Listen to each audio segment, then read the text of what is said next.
মৌলানা ভাসানের long march দিবস উপলক্ষে আজকে এই সমাবেশের সম্মানিত প্রধান অতিথি বাংলাদেশ জাতীয়তাবাদী দলের জাতীয় স্থায়ী কমিটির অন্যতম সদস্য আন্তর্জাতিক ব্যক্তিত্ব জনাব ডক্টর আব্দুল মঈন খান উপস্থিত রয়েছেন।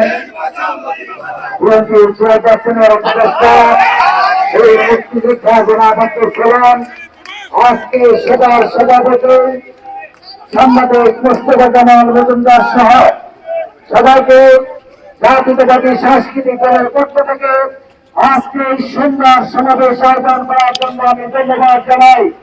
প্রিয় বন্ধুরা, আপনারা জানেন যে প্রতি বছর প্রতি মাসের মধ্যে বাংলাদেশের সীমান্তে ভারতের দিয়েছে এভাবে অন্যায়ভাবে বাংলাদেশের কৃষকদের গুলি করে হত্যা করা হয়।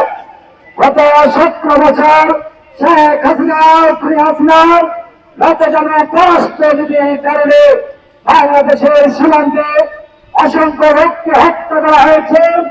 আজকে যে সরকার আছে 1 বছর 2 বছর যে স্লোগান আমরা চাই অবিলম্বে ফারাক্কার চুক্তি বাস্তবায়নের মাধ্যমে আগামী দিনে বাংলাদেশের সীমান্তবর্তী যে জেলায় আমাদের কৃষকরা পানির অভাবে কৃষি চাষ করতে পারেন না, এমন যখন বন্যা হয় ভারত আমাদেরকে পানি দিয়ে আমাদের এদেশের কৃষি ফসলকে নষ্ট করে আগামী দিনে যারা নষ্ট না করতে পারে সেরকম কঠিন পদক্ষেপ নেওয়ার জন্য আন্তর্জাতিক ফারাক্কা কমিটিকে কঠিন পদক্ষেপ নিতে হবে। সেই সাথে অবসর ডক্টর ইউনূসের সরকারের প্রতি আমাদের আহ্বান, ফারাক্কা যদি চুক্তি বাস্তবায়ন না করা হয় অবিলম্বে আর একটা ইস্তফা দিয়ে বাংলাদেশের কৃষকদের সুরক্ষা দেবে এই সরকার। সবাইকে ধন্যবাদ। বাংলাদেশ জিন্দাবাদ।